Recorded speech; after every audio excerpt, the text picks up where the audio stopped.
Il existe dans le sud de la France 6 châteaux dont personne ne prononce le nom après le coucher du soleil. 6 forteresses de pierre où les bergers refusent de laisser paître leurs troupeaux, où les oiseaux ne nichent jamais et où les chiens hurlent à la mort avant même d'en franchir les ruines. En 1244, plus de 200 hommes, femmes et enfants cathares ont été brûlés vifs au pied de ces forteresses.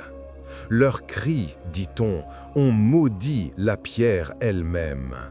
Et depuis 7 siècles, quelque chose attend dans ces murs.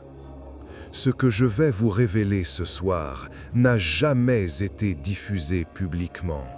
Des témoignages retrouvés dans les archives poussiéreuses de monastères abandonnés, des lettres jamais envoyées, des confessions écrites par des hommes devenus fous.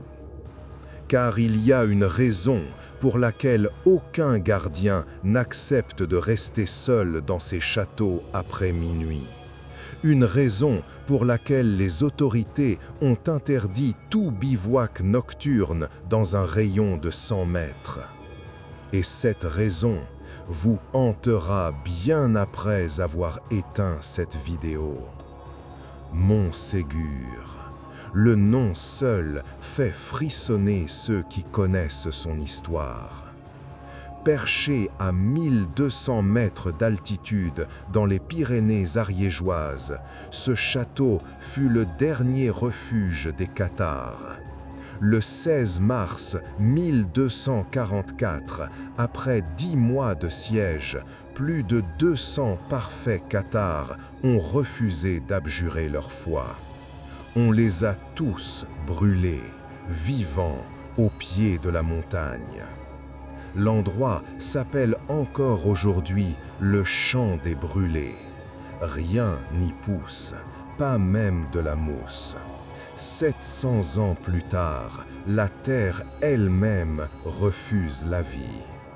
Mais ce n'est pas le pire. En 1931, un historien allemand nommé Otto Rahn s'est rendu à Montségur pour ses recherches sur le Graal. Il a passé une nuit seul dans le château. Une seule nuit. Le lendemain, les villageois l'ont retrouvé au village, marchant comme un somnambule. Il murmurait sans cesse la même phrase en occitan ancien. Une phrase que personne n'avait prononcée depuis siècles. Il chante encore, il chante en brûlant. Otto Rahn a quitté la France 3 jours plus tard. Il ne s'est jamais vraiment remis. En 1939, on l'a retrouvé mort dans les montagnes autrichiennes, gelé.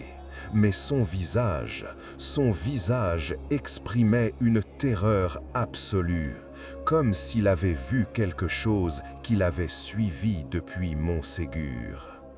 Les gardiens actuels du site refusent d'en parler, mais j'ai retrouvé le témoignage d'un ancien employé, écrit en 1987, avant qu'il ne démissionne brutalement. Chaque année, dans la nuit du 16 mars, on entend des chants, des voix qui montent de la montagne, des centaines de voix. Elles chantent en occitan, un hymne cathare. Mais le plus terrible, c'est l'odeur de chair qui brûle.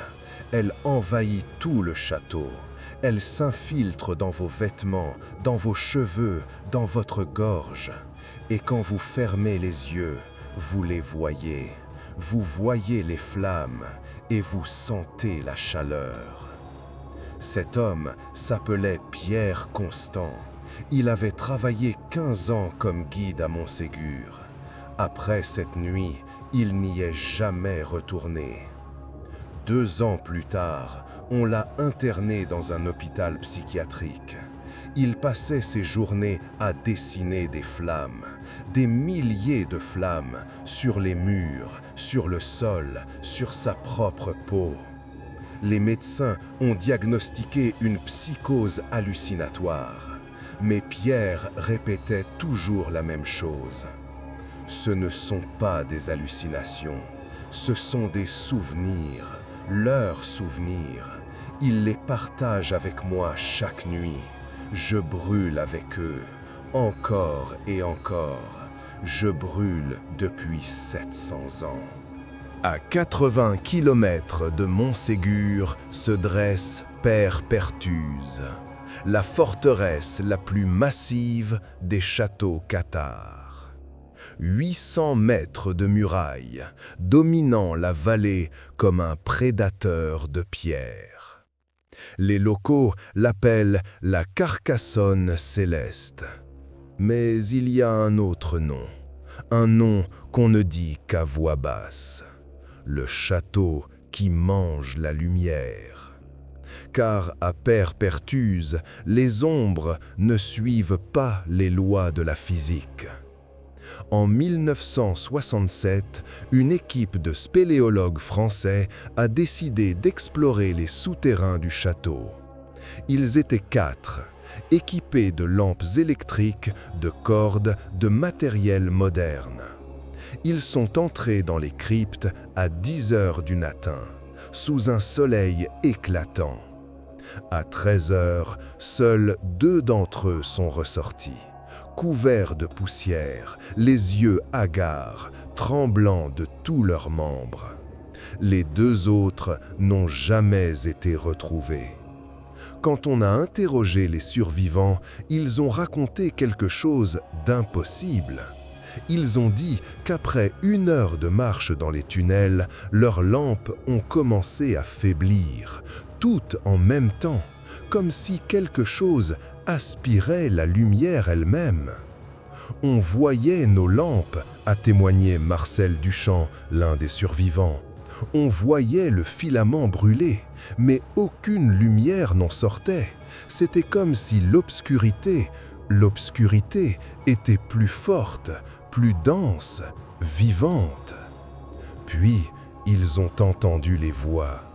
Des voix qui ne venaient pas des tunnels, des voix qui venaient des murs eux-mêmes, des pierres, des centaines de voix qui murmuraient en occitan, qui priaient, qui suppliaient. Nous avons couru, a continué Marcel, nous avons couru vers la sortie, mais Jean et Robert, ils se sont retournés.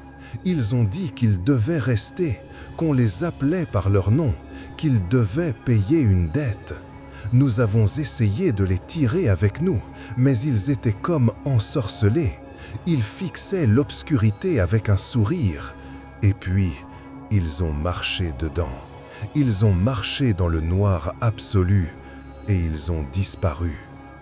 Les recherches ont duré 3 semaines. On a fouillé chaque mètre carré des souterrains. On a utilisé des chiens, des sonars, des caméras infrarouges. Rien. Comme si Jean Moreau et Robert Villeneuve n'avaient jamais existé. Marcel Duchamp n'a plus jamais prononcé un mot après son témoignage. Il s'est enfermé dans le mutisme, mais chaque nuit, il se réveillait en hurlant, toujours à 3 heures du matin, toujours le même cri. Ils sont encore là-bas, dans le noir, ils sont encore en train de payer. Payer quoi? Personne ne le sait. Mais depuis cet incident, l'accès au souterrain de Père Perthuse est strictement interdit. Officiellement, pour des raisons de sécurité structurelle. Officieusement, parce que 2 autres personnes ont disparu dans ces tunnels depuis, en 1983 et en 2001. Elles aussi ont marché dans l'obscurité et elles aussi ne sont jamais revenues. Quéribus fut le dernier bastion cathare à tomber, 11 ans après Montségur. En 1255, les soldats du roi de France ont mis le siège.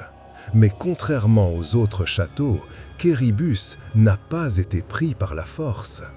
Il s'est rendu, ou plutôt, quelque chose l'a forcé à se rendre. Les chroniques de l'époque parlent d'un événement étrange. Une nuit, pendant le siège, tous les défenseurs du château sont sortis. Tous, hommes, femmes, soldats. Ils ont ouvert les portes et se sont rendus sans combattre. Quand les soldats français sont entrés dans le château, ils l'ont trouvé vide, mais pas silencieux. Un chroniqueur royal a écrit « Les pierres elles-mêmes semblaient gémir, comme si le château tout entier était une bête blessée. Nos hommes refusaient d'y passer la nuit. Ils disaient sentir des regards, des centaines de regards fixés sur eux depuis les murs. Personne n'a jamais découvert ce qui s'était passé cette nuit-là, ce qui avait poussé les Cathares à abandonner leur dernière forteresse. Mais les légendes locales parlent d'un pacte, d'un sacrifice. On dit que le dernier parfait de Quéribus, un homme nommé Benoît de Termes, a prononcé une malédiction avant de se rendre. Une malédiction qui lierait à jamais les âmes cathares à ces pierres. « Vous pouvez brûler nos corps, aurait-il dit, mais nos âmes resteront. Elles resteront dans ces murs jusqu'à ce que justice soit rendue. Et chaque nuit, nous nous souviendrons de ce que vous nous avez fait. » En 1893, un prêtre catholique nommé Père Antoine Girard a voulu exorciser le château de Quéribus. Il pensait mettre fin aux légendes, apporter la paix aux âmes tourmentées. Il est arrivé un soir de novembre avec sa Bible, son eau bénite et sa foi inébranlable. Le lendemain matin, les villageois l'ont retrouvé devant les portes du château, agenouillé, les mains jointes en prière, mort. Son cœur s'était arrêté, aucune blessure, aucun signe de violence.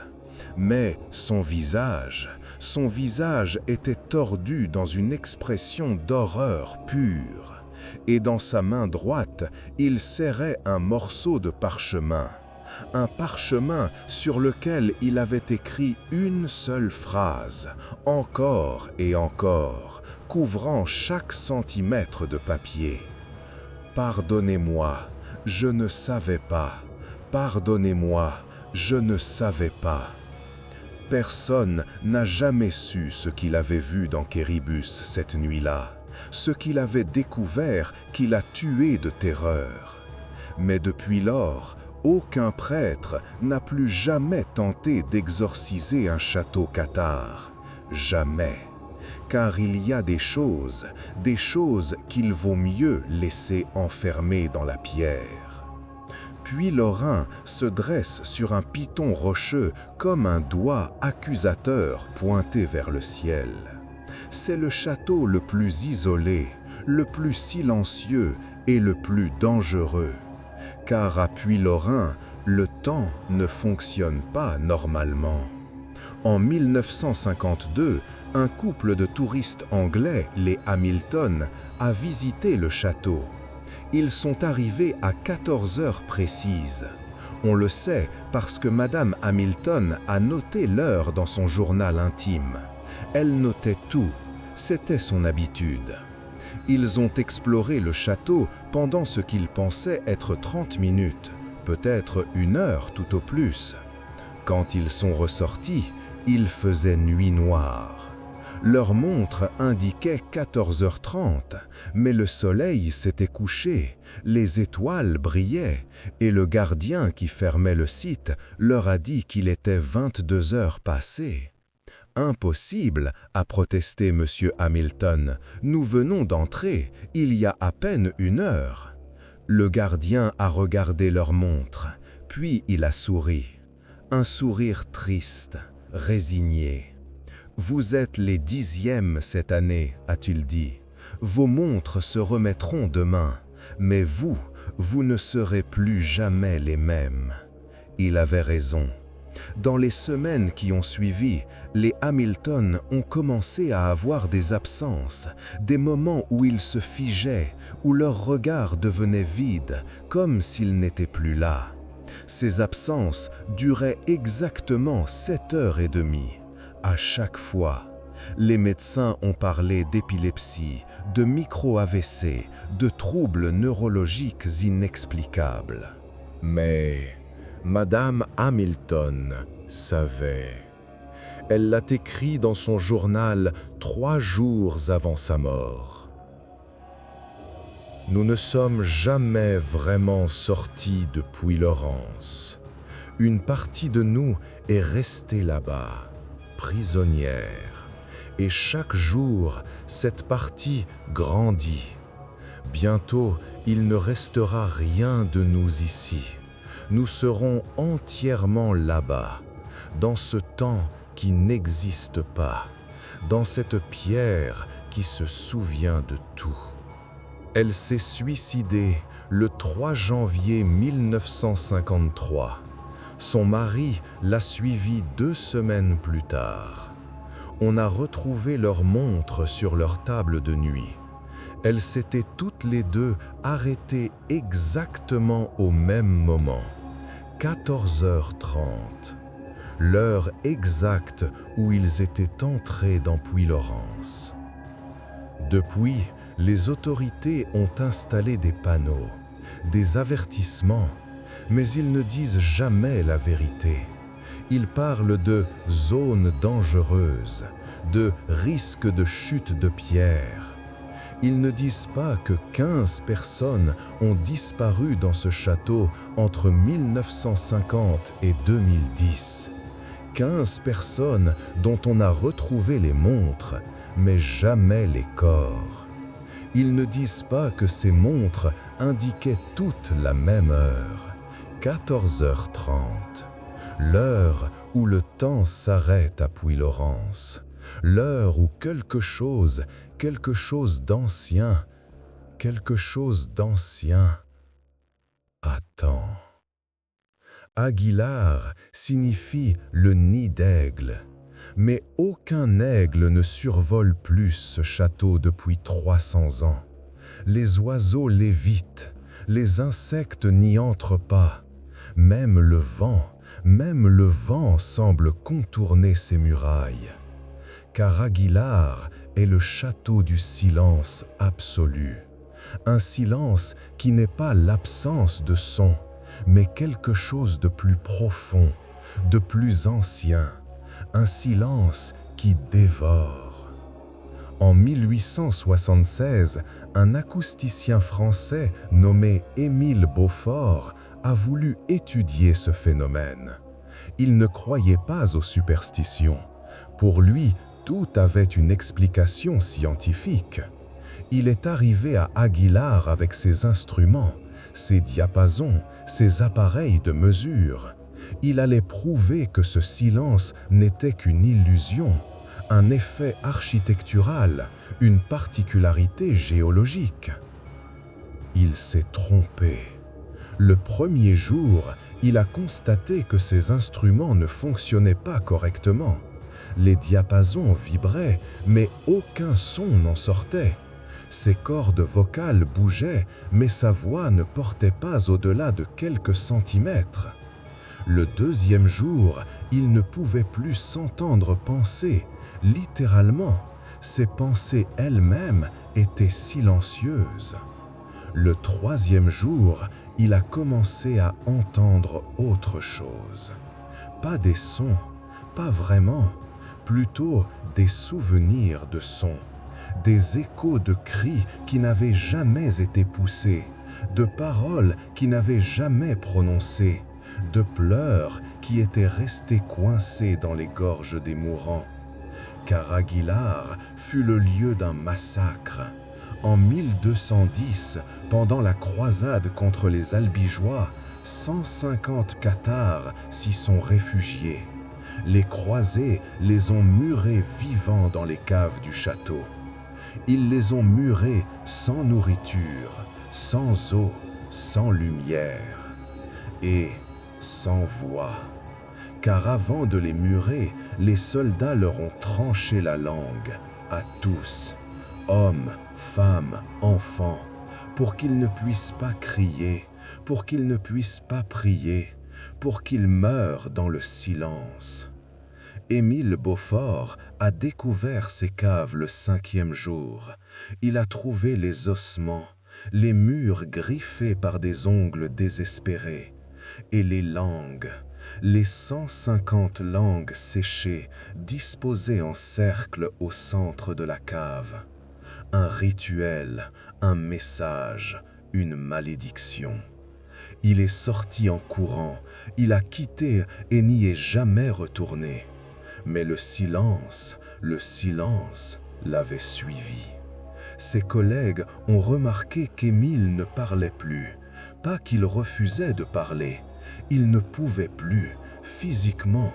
Ses cordes vocales fonctionnaient, sa bouche formait les mots, mais aucun son n'en sortait.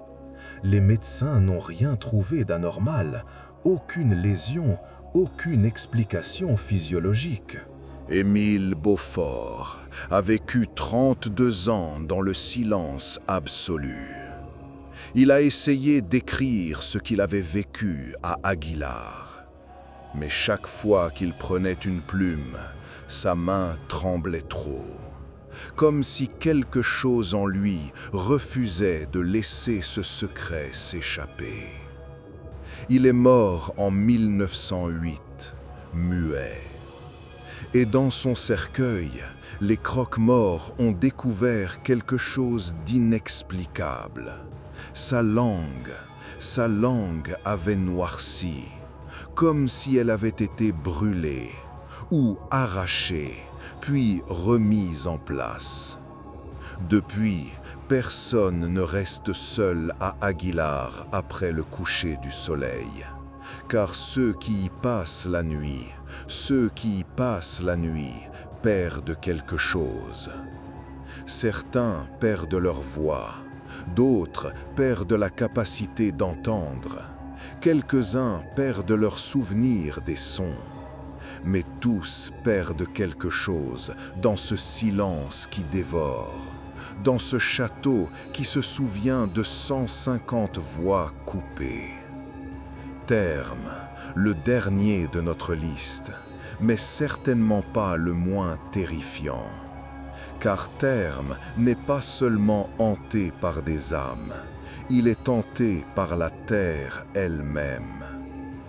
Après 4 mois de siège en 1210, les défenseurs de Terme ont été forcés de se rendre, non pas par la faim, non pas par la soif, mais à cause des puits. Les croisés avaient empoisonné tous les puits autour du château.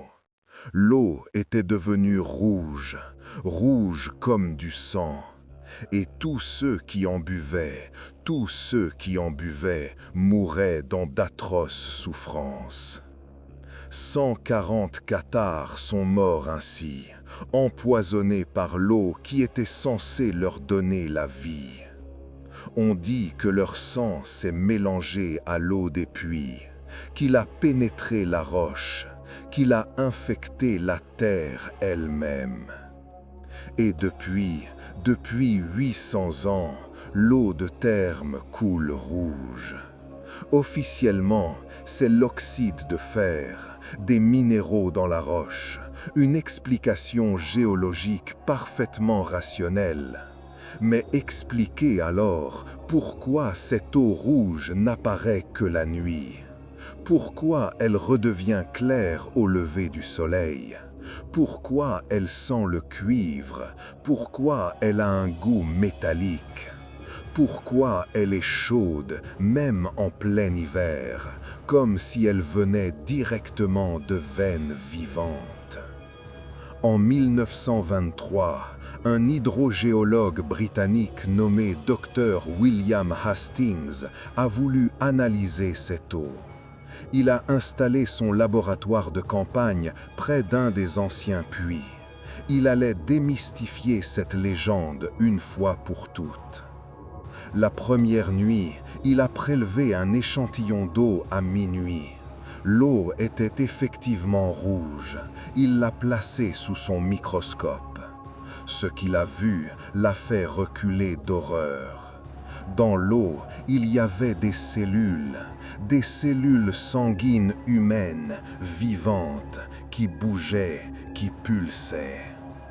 Impossible, scientifiquement impossible. Des cellules sanguines ne peuvent pas survivre 800 ans. Elles ne peuvent pas bouger dans de l'eau stagnante. Mais elles étaient là, des milliers, des millions. Dr Hastings a prélevé un second échantillon, puis un troisième, toujours le même résultat.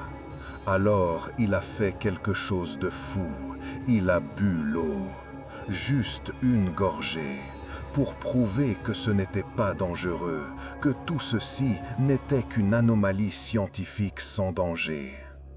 Le lendemain matin, les villageois l'ont trouvé allongé près du puits, vivant mais différent. Ses yeux pleuraient du sang. Un filet continu de sang qui coulait de ses paupières comme des larmes. Les médecins ne pouvaient pas l'expliquer. Ses glandes lacrymales produisaient du sang au lieu de larmes, du sang avec les mêmes caractéristiques que l'eau du puits. Dr Hastings a vécu 6 mois dans cet état, 6 mois à pleurer du sang, 6 mois à voir le monde à travers un voile rouge. Et chaque nuit, il criait dans son sommeil, toujours les mêmes mots, en occitan, une langue qu'il n'avait jamais apprise. L'eau se souvient, l'eau porte nos morts, l'eau portera vengeance. Il s'est jeté dans le puits le 14 mars 1924. Son corps n'a jamais été retrouvé. Mais depuis cette nuit, 2 puits pleurent du sang à terme, l'ancien et un nouveau. Le puits où Dr Hastings a disparu. 6 châteaux, 6 malédictions, 6 vérités que personne ne veut accepter. Car accepter ces vérités signifierait reconnaître que certaines douleurs ne s'effacent jamais, que certaines morts ne connaissent pas le repos, que certaines pierres se souviennent. Les cathares ont été brûlés, empoisonnés, emmurés, massacrés. On a voulu effacer leur existence même, leur foi, leur mémoire. Mais la pierre n'oublie pas. Elle a absorbé leurs cris, leur terreur, leur douleur. Et maintenant, elle les rejette, nuit après nuit, siècle après siècle. Otto Rahn qui entend des chants dans les flammes, Marcel Duchamp qui perd ses amis dans une obscurité vivante, les Hamilton piégés dans un temps qui n'existe plus, Émile Beaufort qui perd sa voix dans un silence dévorant, Dr Hastings qui pleure du sang. Tous ont touché à quelque chose qu'ils n'auraient pas dû. Tous ont réveillé ce qui dormait dans ces pierres. Et le plus terrifiant, c'est que ces châteaux sont encore là, ouverts aux visiteurs, accessibles à tous. Des milliers de personnes les visitent chaque année. La plupart ne remarquent rien. Quelques-uns ressentent un malaise, un frisson inexplicable. Mais certains entendent les voix, voient les ombres, sentent les odeurs. Et ces personnes-là ne sont plus jamais les mêmes. Car il y a un secret que je ne vous ai pas encore révélé, un secret que les historiens connaissent mais ne disent jamais. Le 16 mars 1244, quand les cathares ont été brûlés à Montségur, ils n'ont pas crié, ils ont chanté, jusqu'au bout, jusqu'à ce que les flammes leur dévorent la gorge. Et dans leur chant, dans leur dernier chant, il y avait une promesse. Nous reviendrons, pas comme des hommes, pas comme des esprits, mais comme une mémoire gravée dans la pierre. Et cette mémoire vous hantera jusqu'à ce que justice soit rendue. 781 ans ont passé. La justice n'est toujours pas rendue. Et les châteaux attendent. Alors je vous pose la question ce soir. Croyez-vous vraiment que ce ne sont que des légendes, des histoires inventées pour effrayer les touristes? Ou pensez-vous qu'il existe des endroits où la douleur est si grande, si ancienne, qu'elle imprègne la matière elle-même? Si vous avez déjà visité un de ces châteaux, si vous y avez ressenti quelque chose, partagez votre expérience dans les commentaires. Et si vous n'y êtes jamais allé, peut-être vaut-il mieux que ça reste ainsi. Car maintenant que vous connaissez leurs secrets, maintenant que vous savez ce qui attend dans ces pierres, vous ne pourrez plus jamais les regarder de la même façon. Abonnez-vous si vous osez en découvrir plus, si vous voulez explorer d'autres endroits où le passé refuse de mourir. Mais avant d'éteindre cette vidéo, écoutez le silence autour de vous. Êtes-vous vraiment sûr d'être seul ?